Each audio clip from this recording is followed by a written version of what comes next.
Assalamualaikum warahmatullahi wabarakatuh. Saya Wulandari dari kelas BR2. Berikut ini saya akan menjelaskan pengertian globalisasi di bidang sosial budaya.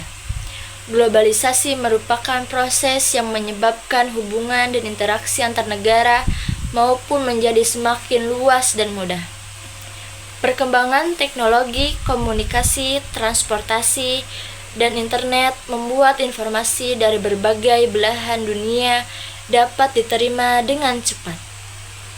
Globalisasi bidang budaya sosial dapat diartikan sebagai proses masuk dan menyebarnya nilai kebersamaan, gaya hidup, bahasa, seni, serta budaya dari suatu negara ke negara lain. Globalisasi membuat masyarakat dapat mengenal berbagai budaya yang sebelumnya sulit untuk diketahui. Globalisasi di bidang budaya pada dasarnya dapat memberikan dampak positif maupun negatif.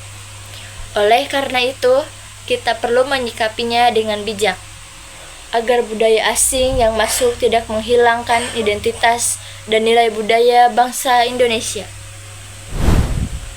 Halo semuanya, saya Javina Fitri dari kelas 12 BR2. Setelah tadi teman saya menjelaskan definisi dari globalisasi, kini kita akan masuk ke dalam materi kedua, yakni adalah faktor pendorong globalisasi di bidang sosial dan bidang budaya. Yang kayak kita ketahui, globalisasi tersebut tentunya memiliki proses yang sangat lama dan sangat rumit untuk sampai pada titik ini. Nah, yang akan saya sebutkan ini adalah faktor pendorong. Yang pertama adalah di bidang teknologi. Nah, yang kayak kita ketahui, teknologi tersebut sangat membantu kehidupan kita sehari-hari. Misalnya apa? Misalnya adalah komputer, ataupun laptop, dan gadget yang kita gunakan saat ini.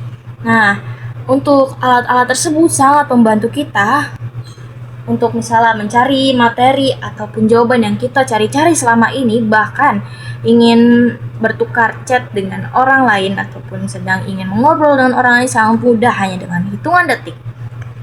Nah, kalau kita lihat dari sebelum-sebelumnya, untuk hanya sekedar berkomunikasi saja, itu membutuhkan waktu yang sangat lama, bahkan berbulan-bulan, untuk sampai kepada tangan penerimanya. Karena apa? Karena mereka menggunakan sistem surat menyurat.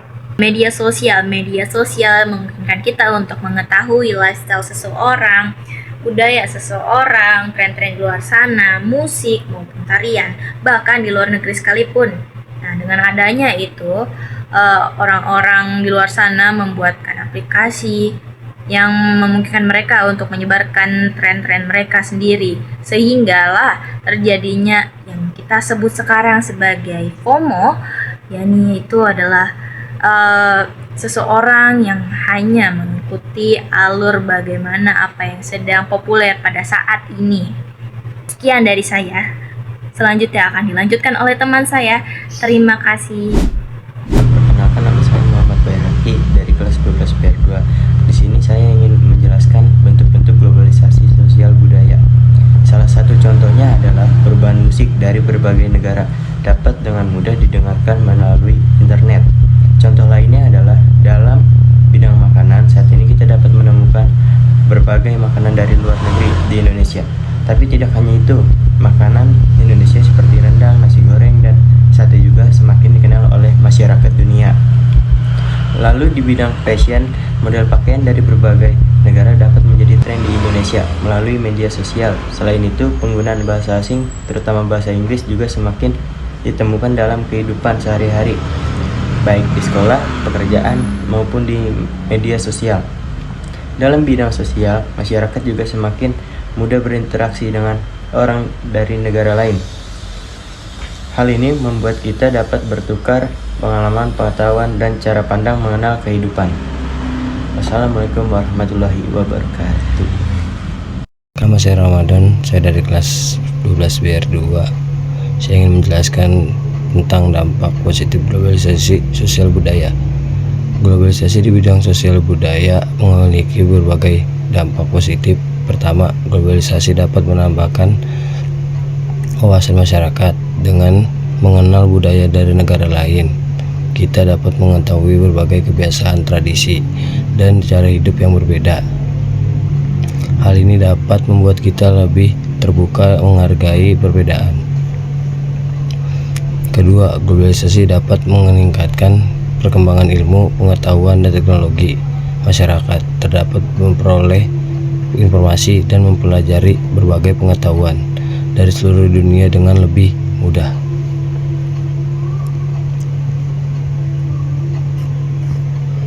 Ketiga, globalisasi dapat memperkenalkan budaya Indonesia kepada masyarakat internasional dengan adanya internet dan media sosial. Budaya Indonesia seperti batik, tari tradisional, musik daerah, serta makanan khas yang dipromosikan ke berbagai negara. Keempat, globalisasi dapat meningkatkan hubungan antar-budaya. Masyarakat dari negara yang berbeda dapat saling berkomunikasi dan bekerja sama. Dengan demikian, globalisasi dapat membantu menciptakan sikap toleransi dan saling menghargai. Jadi manfaatkan dengan baik, globalisasi dapat memberikan banyak manfaat bagi perkembangan masyarakat dan budaya. Sekian dari saya. Terima kasih. Di sini perkenalkan, nama saya Ahmad Nova Farji Sinulinga dari kelas 12. Di sini saya akan membacakan dampak negatif globalisasi di sosial budaya. Di samping memberikan manfaat, globalisasi juga memiliki dampak negatif. Salah satunya adalah lunturnya budaya lokal. Masuknya budaya asing yang sangat kuat dapat membuat sebagian masyarakat, terutama generasi muda, lebih tertarik pada budaya luar dibandingkan budaya sendiri. Selain itu, globalisasi dapat menyebabkan perubahan gaya hidup.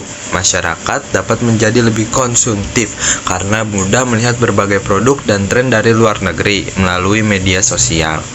Dampak lainnya adalah munculnya sikap individualisme. Penggunaan teknologi dan media sosial yang berlebihan dapat mengurangi interaksi secara langsung dengan keluarga maupun lingkungan sekitar. Globalisasi juga dapat menyebabkan masuknya nilai atau kebiasaan yang tidak sesuai dengan norma dan budaya masyarakat Indonesia.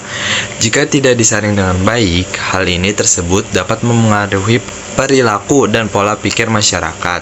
Oleh karena itu, kita tidak boleh menerima semua budaya asing begitu saja. Kita perlu memilih dan menyaring budaya yang masuk agar tetap sesuai dengan nilai-nilai yang berlaku di Indonesia. Sekian dari saya, terima kasih. Wassalamualaikum warahmatullahi wabarakatuh. Saya Alfisar Muhammad Marvelian. Saatnya kita masuk ke materi yang terakhir, yakni tentang bagaimana cara menyikapi globalisasi sosial budaya. Jadi sebagai generasi muda kita harus mampu menghadapi globalisasi dengan sikap yang bijaksana. Pertama yang harus kita lakukan adalah tetap melestarikan budaya Indonesia. Caranya dapat dilakukan dengan mengenal, mempelajari, dan menggunakan budaya lokal dalam kehidupan sehari-hari.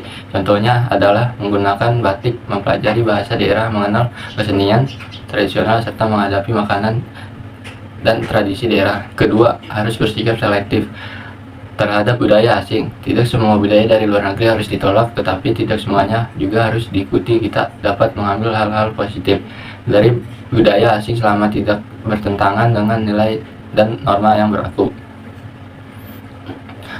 Ketiga, kita harus menggunakan teknologi dan media sosial secara bijak. Media sosial sebaiknya digunakan untuk memperoleh informasi, belajar, berkarya, dan memperkenalkan budaya Indonesia kepada masyarakat luas. Simpulannya, globalisasi di bidang sosial budaya merupakan proses yang tidak dapat dihindari. Globalisasi membawa berbagai perubahan dan memberikan dampak positif maupun negatif. Oleh karena itu, kita harus mampu memanfaatkan manfaat globalisasi sekaligus menjaga identitas dan budaya. Sebagai generasi muda, kita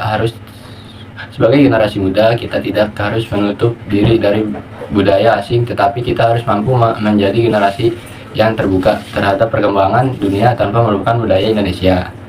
Itu saja presentasi dari kami, kelompok 4. Mohon maaf jika ada salah kata menyampaikan informasi maupun dalam memahami materi. Terima kasih sebelumnya. Sekian, nun wal qalam wa ma yaskurun. Wassalamualaikum warahmatullahi wabarakatuh.